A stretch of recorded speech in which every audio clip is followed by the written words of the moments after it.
Hello everyone, welcome back to D6 Tabletop. It's been a while, but in this video, we're down in Bristol at Bristol Independent Gaming, taking part in a doubles tournament. It's 1,500 points per team, so that's 750 points each.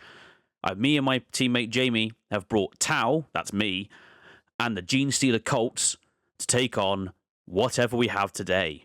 Let's have a quick little look at Bristol Independent Gaming, a little look at our lists, and then we'll get into the games. So Bristol Independent Gaming is one of my more local sites. You'll see a fair few videos of them on this channel. It's a great little place, loads of tables, fantastic scenery, and a great little shop alongside it. You'll find everything there for all your hobby needs. You'll find bolt action, you'll find historical gaming, 40k, Age of Sigmar, Lord of the Rings, one of my personal favorites, Saga, along with other gaming systems such as D&D, Star Wars, including X-Wing and Legion, as well as other hobby nights they do, and courses such as airbrushing. Easily located on the Cater Road Trading Estate on the outskirts of Bristol, so if you're ever nearby, pop in and say hello. Let's have a little look at my list then. It's only 750 points worth of Tau. This is just before the latest update, so points are a little bit different at this point.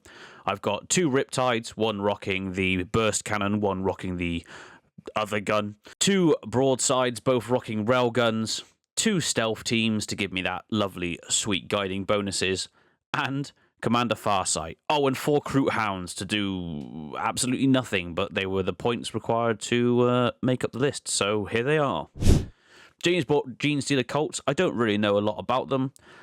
He's got a vehicle and a ton of demo charges. I do know about them. They're disgusting and brilliant when they're on your side. But that's about it. So let's get into Game 1. First up is Rob and Rich and their combination of Imperial Guard, Astra Militarum, and the Votan. It's a lot of tanks, there's a little bit of infantry, and just a lot of big guns, which I don't mind too much as Tau. Yeah, we'll just have a shoot-off, fine. But it's going to be a case of using terrain to thread the needle and get the right angles on and hide from more of their guns, because they have got more than I've got, and also they've got more specialist ones. So I am ducking and covering a little bit in this one. Deployment for this one is Search and Destroy, Primary Mission, The Ritual, and the mission rule, Vox Static. Highlights of the match being Farsight landing, hoping to charge in with Tank Shock, absolutely failing, and then getting absolutely rinsed by all of the Votan afterwards. So he turned up, did nothing, and died. This would be a theme that goes on for the rest of the day. Farsight. Such a cool model. Such terrible rules. But yeah, good game. We managed to get quite a decent amount of ball control and capturing objectives. The Gene Stealers turned up, demo charged absolutely anything they got in range with and destroyed it. Annoyingly, we didn't get to kill the Dawn straight away, so that got to shoot for like 2 or 3 turns more than it really should have, but my railguns apparently were missing. Doesn't really happen very often, but poor broadsides. Leading us with the final score of the game, 48 to me and Jamie, 78 to Rob and Rich. Great game. Me and Rob have got a bit of a vendetta against each other. We always end up playing each other at these tournaments. And we're both now going in Age of Sigmar, so that'll be interesting playing each other in a different system as well. So with that in mind, let's move on to Game 2. Game 2 then. Fresh off our defeat against the Imperial Guard and the Votan, we're playing Custodes and Custodes.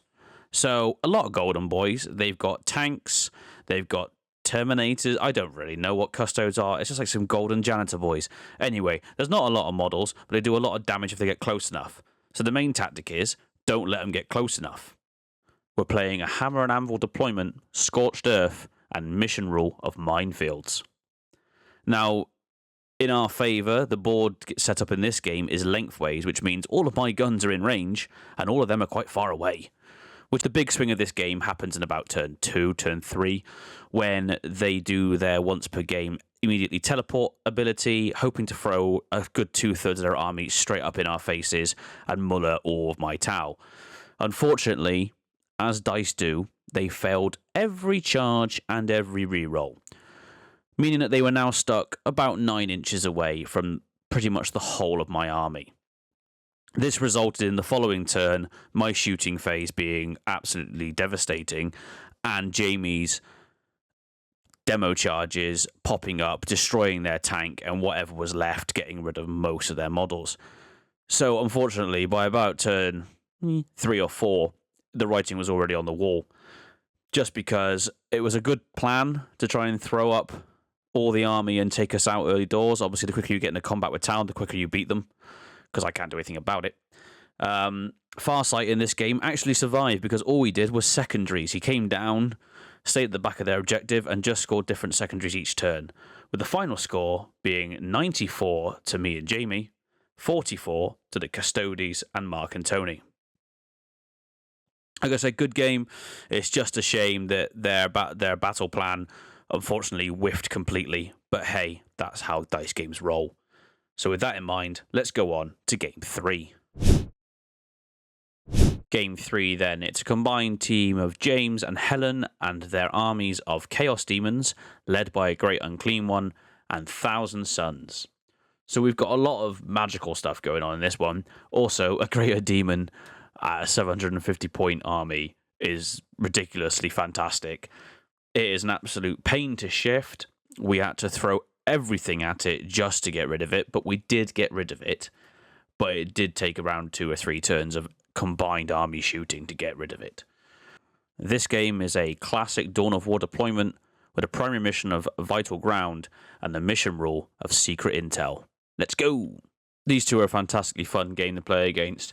The Great Unclean One running straight up the board after I decided that of all the things in my army, the broadsides are the one things they don't want alive, which it worked pretty well because they are probably the most strongest unit in my list at taking out anything, really. And they did get rid of them, so, you know, it worked.